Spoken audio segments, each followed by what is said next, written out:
So I've been looking on the internet for a few years now for one of these, and I finally found one. Fairly local, Herbert surface grinder.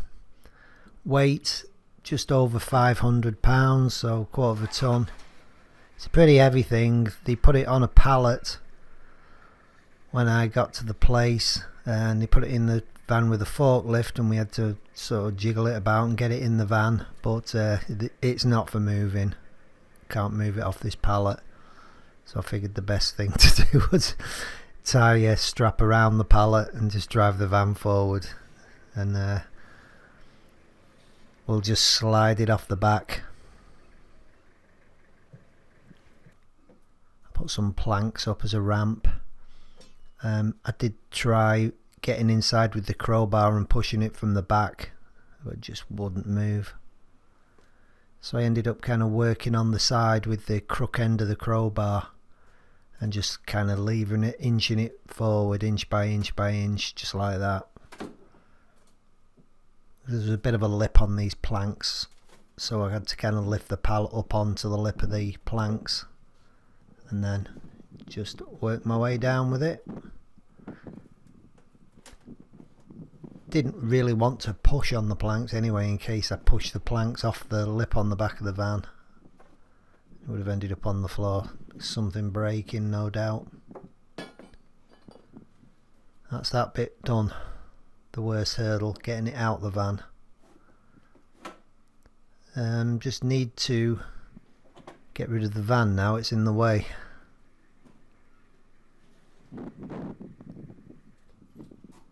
Now the next hurdle would be to get it stood up, and man is this thing heavy. The bulk of the weight is right at the top of the thing, and you're trying to lift 500 pounds there. I ended up going across the road. A couple of guys working on a house across the road, so one of them just came over and he gave me a lift to just stand it up. And I was going to go and borrow a pallet truck from a friend of mine, but I thought I'd just give these rollers a try first. An old brush handle I cut in half, and a metal bar I had, a round bar, so I thought I'd try it, and it worked out great.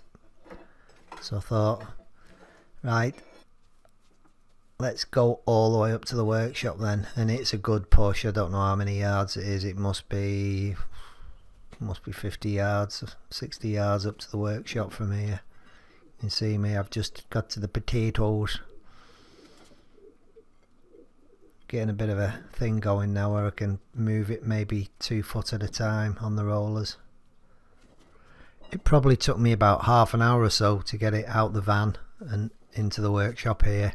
And you're going to miss the last little Triumphant push because the card filled up on the camera. Nearly forgot to mention, guys, just built my new website. It's not quite finished, but take a look. It's losharrop.com. Cheers, guys. I'll put a link in the description below. Well, she's in, guys. She's in. I just realised the card filled up on the little camera. So you missed the last Triumphant push into place on the rollers. But phew, that was some task, man. That's a long push from my van to the workshop. I'll have to pace it out for you, tell you how far it is, but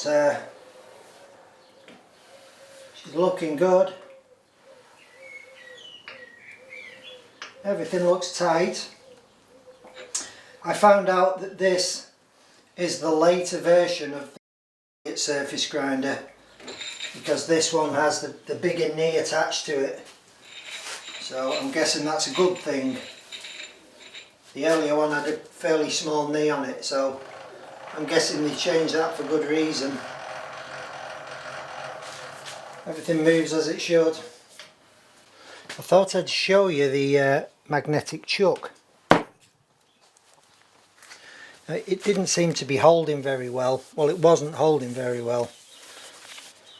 So I thought, well, I'll take it to bits, have a look inside, because I certainly can't make it any worse. And that's what I've done. And it was Pretty cruddy inside, horrible. There was also some, that's the top plate. You can see there where it's pitted all the way around,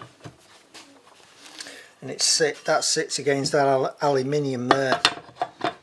It's never a good idea to put aluminium with steel because they do not like each other, but I also suspect that coolant's leaked in and damaged it. But the bed, the actual bit where the magnet slides, seems okay to me.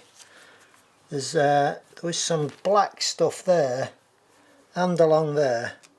Don't know what it was, but it was a nightmare to get off. Some kind of compound or something that's got in. Acetone wouldn't move it. I've had to just stone it off with this little diamond stone to scratch it off. Maybe some kind of mastic, I don't know, but anyway, I'm going to put it back together now and see if I've improved it, because like I say, it could not be any worse than it was. That's the base.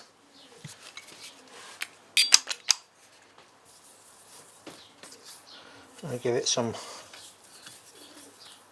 oil.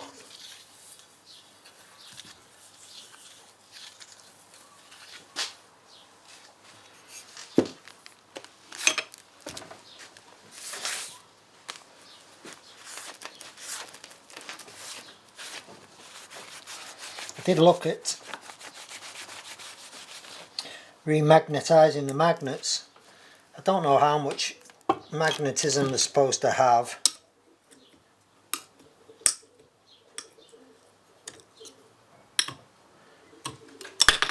Kind of how much they've got. Don't know whether that is right or not. But if I have to, I'll maybe make a magnetizer and have a go at remagnetising the magnets. Ultimately, this chuck is too big anyway. The Herbert, it grinds 10 inches, 10 1/4 inches. That's the most it will grind. And this thing is just, I don't know what length it is. It's the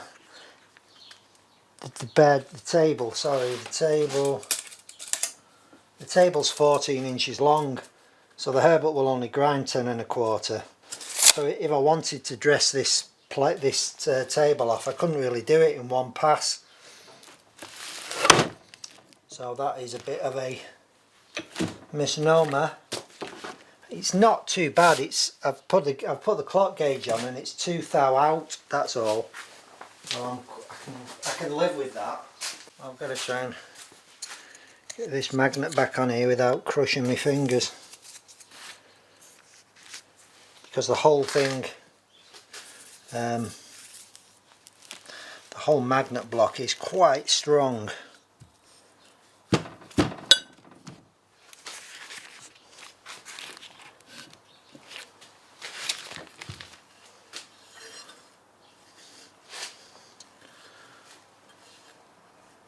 a couple of pins in this as well.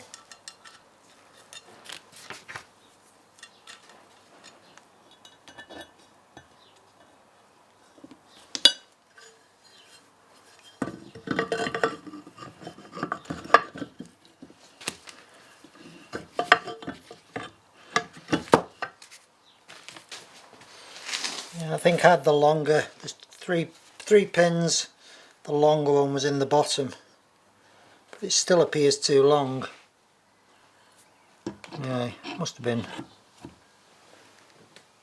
a way it came off.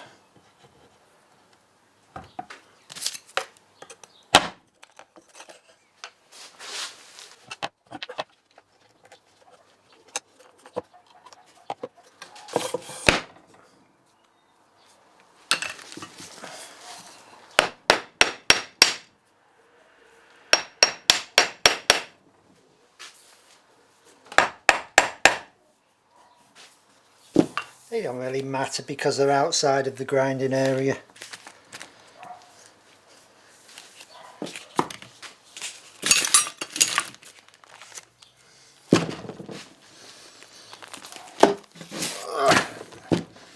These screws were just a nightmare to get out because they were kind of welded in with rust. I've cleaned them up.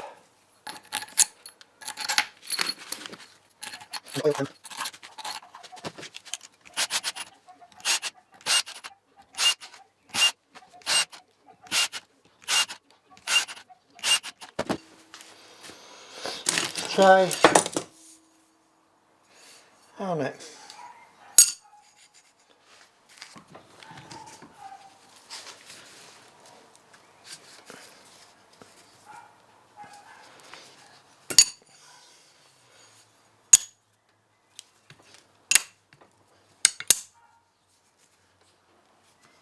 It's better than it was before, because that wouldn't even stick before.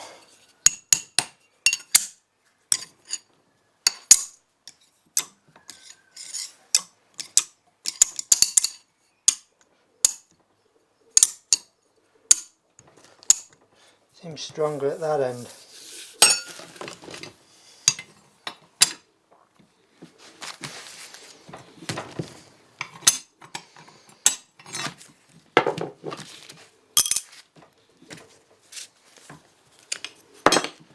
A bit of steel.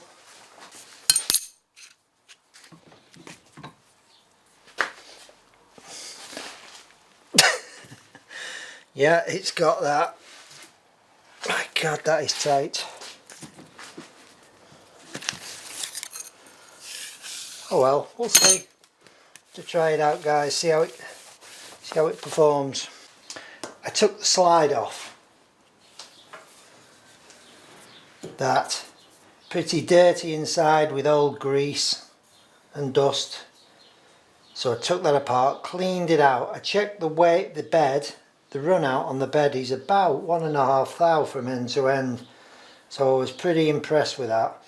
And that moves really so smooth now.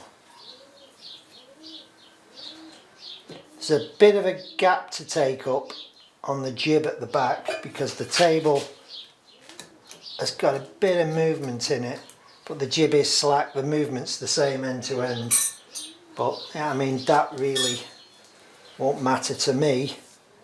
But I'm going to take the slack up anyway just to avoid wear on the thing. I've got there's an automatic oiler on this, the little lever. You pull that lever out and it sends oil up through a little pathway, and it oils the bed and this slide as well, so it keeps them lubricated, and it does work. I've cleaned all that out and that's fine. The grinding wheels have come. I ordered 2 grinding wheels to try out. I think one is a 40 and one is a 80. Can't be sure. Now this machine had a slitting disc in it before I got it. There was the remnants of a broken slitting disc behind this cover, and the plate they'd used to clamp the slitting disc on obviously did not come off this machine because it was way too thick, so I couldn't get the kind of castle nut, locking nut back in. So all I did, I put it on the Myford and I took it down by half its width, and I put a little recess in as well so that the castle nut just locks into there, and we've now got a nice clamp on the wheel. The motor is a non-starter, 3-phase. It won't run off an inverter. I tried it on my phase converter. It spun, but it just, there's the centrifugal switch inside, it wouldn't throw across. So I've just decided all round anyway, I'm just going to put a single phase motor on it. It's just a better machine with a single phase for anyone like me who's using it at home. I've left all the 3-phase wiring in there, and I've just put a new switch on for the motor. So if this machine ever does go back into 3-phase use, I'll keep hold of the motor and that can go back with the machine. I can't see this ever going back to a kind of commercial workshop. The machine itself is too old, and I can't see anyone paying a guy to stand there all day turning wheels, but for one-off little jobs it's great. Right, when I get the motor, guys, I will come back and we'll see if we can get her running. I've ordered a diamond dresser for the stone, hoping that'll be here this next week coming. We can spin this thing up and try it out.